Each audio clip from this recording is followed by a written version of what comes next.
channel.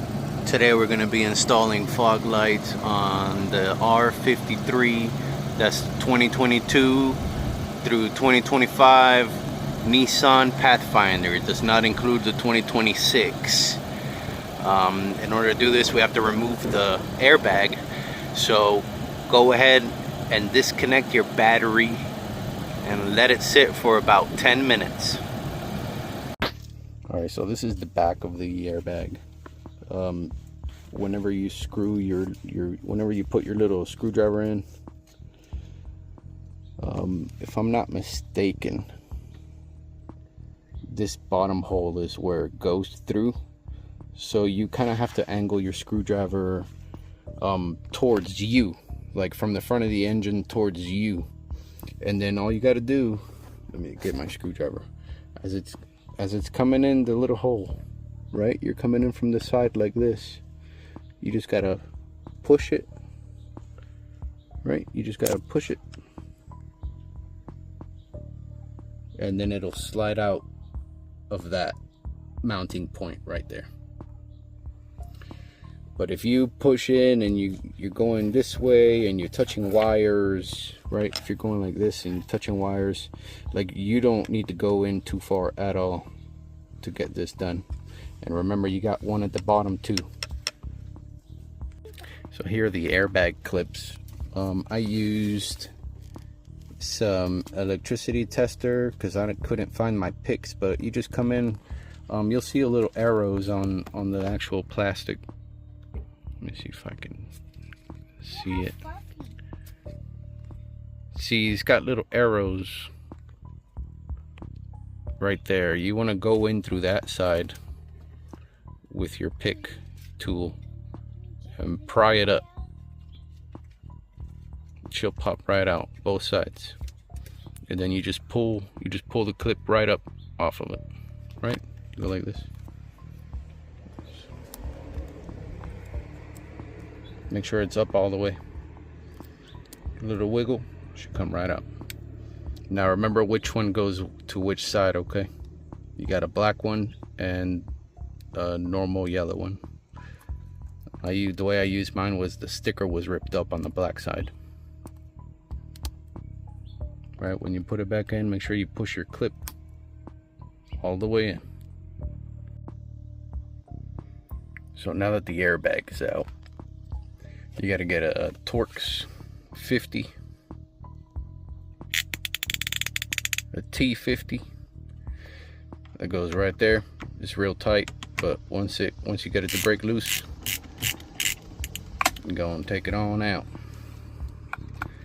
According to what I read,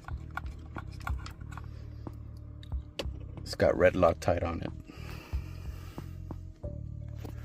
According to what I read, this should come off pretty easy.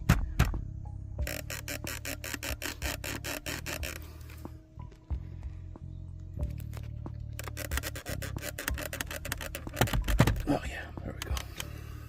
Just give it a little wiggle. It should broke loose.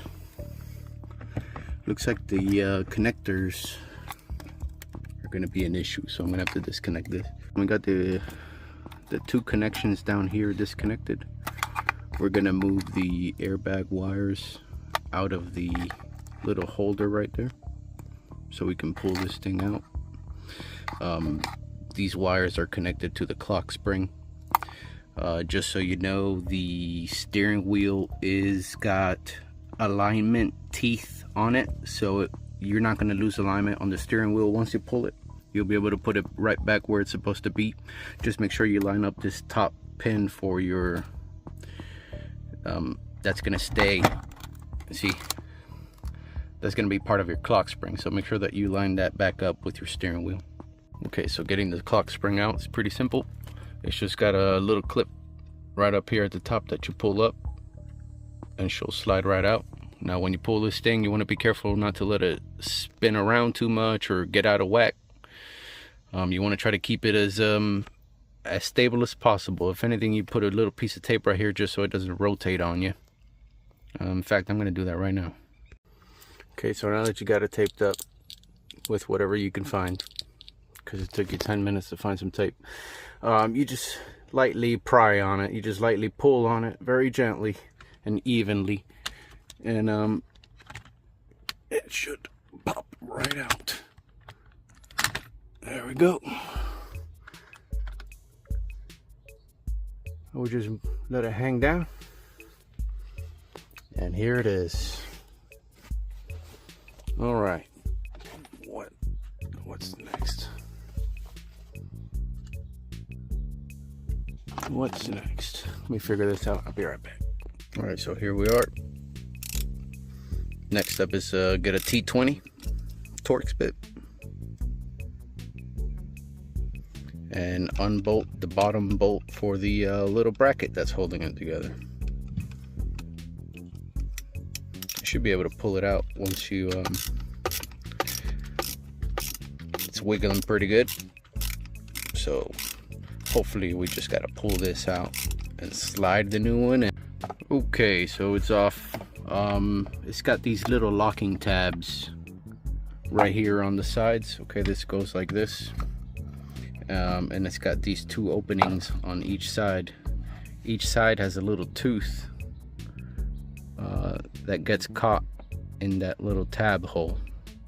You can either go from the back with a screwdriver and try to push the tab, which is, I guess, the way you're supposed to do it, or you can do how I did it and just kind of wiggle it and pull very gently but firmly, and don't stop wiggling, and she'll break loose. Anyways, it's out.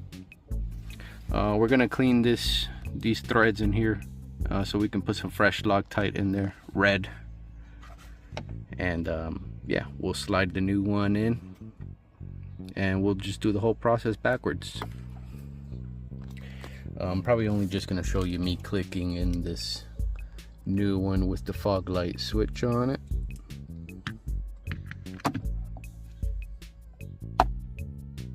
It's kind of hard to do it with one hand and through a lens. Okay. Make sure we don't get that stuck back there. And now we'll just push it in, and there we go. There's the click. Now we just tighten this bolt. I'll get the torque specs here in a minute. Make sure you pull your safety tab from over here so you can engage the turn signal before you install. Right, so as you're installing, make sure everything clicks into place. Give it a little wiggle. Make sure nothing's loose. Everything's supposed to be how it's supposed to be. Make sure your top clip is clipped. Make sure you got that tab pulled. Remember to take your tape off. And now I'm gonna get to cleaning these threads real quick. I probably should have done that before putting the clock spring back on, but you know, it is what it is. We'll get to it. So like I was saying earlier, she's got little alignment teeth. You can see all the way around she's got 3 where the teeth are big in one little spot, so she can only go back in one way, or you have to like have the steering wheel completely turned the wrong way for it to fit. But anyways, make sure you pass your airbag plugs through the little hole again. All right, we got everything plugged in. Make sure your clock spring is lined up in there in that little slot whenever you put everything back together, and make sure you remove your tape. So we're just going to use a little bit of this thread locker. Don't need to go too crazy. Boom.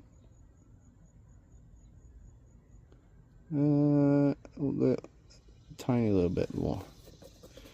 Alright, and we're putting it at the top of the threads. That way when we screw it in, it'll spread out to the rest of the threads.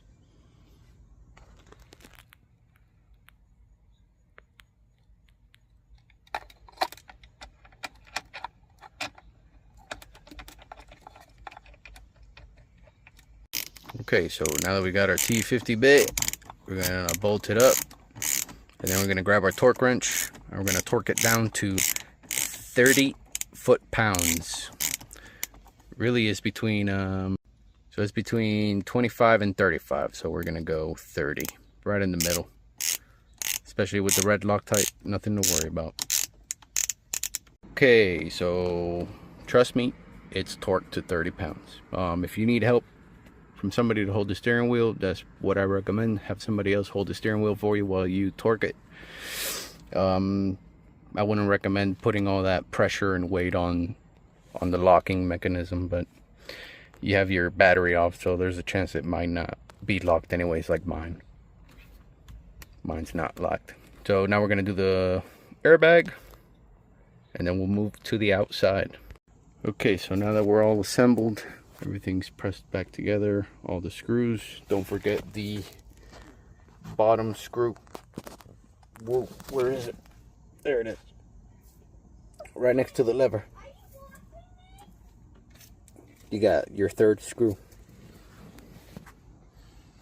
Now we can go to the outside and do the good business. The thing we really came for. Now that the hard work's done. Alright, so now that we're done with the inside, we need to get access to the front through the bottom. Looks like we're gonna have to remove all the shields and possibly this plastic right there. Alright, well, good morning. It is the next day. Dinner was ready and I had to put a stop to it, but we're back. And unfortunately you do have to take your shields off out of the bottom, and you don't have to take these off of here. But I did it. This is the bottom of your bumper, but I'm just trying to figure it out. So you don't have to do that. You can just undo the okay, you see the wheel? Here's the fender liner. You just undo these 3 screws down here. There's 3 Phillip heads. You undo those and undo all the clips from both sides. Right? Undo the clips from both sides, and then you have access to the fog light. Right up there you can see the plug for the electrical connector. Now I just gotta take these 10mm bolts out and slap the bracket in. Alright, so now that you got your fog light mounted onto the bracket, you can go ahead and put it in there. We're all finished. Whenever you're done, you're gonna have a hole here on the passenger side, and you're gonna have another hole on the driver's side. That's to adjust the fog lights. The fog lights, when you install them, if you look at them, you'll see it's got a little adjusting wheel. You can spin that wherever you need it to go, to aim wherever it is you need it to aim. But yep, I'm gonna give her a little start.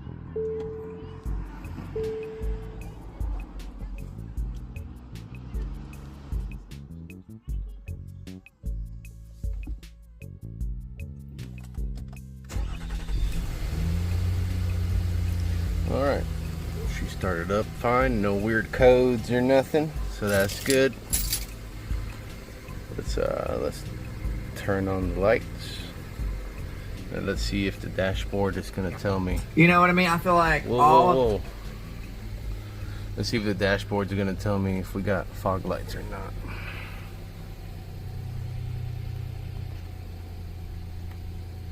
Oh, look at that. We got fog lights. Let's check out the front. Oh, zoomed in too much. Well, there they are. Fog lights. It wasn't too bad. It took me 2 days, but you know, there was dinner and a sleep session in between. I think it'd take you probably 3 hours at most if you do it slowly. All you really need is a size 10. But yeah, very happy with how they came out. I was mostly worried about having to take the steering wheel off, but luckily it wasn't anything too crazy. Well, good luck out there. Stay safe. See you on the next one. Peace out.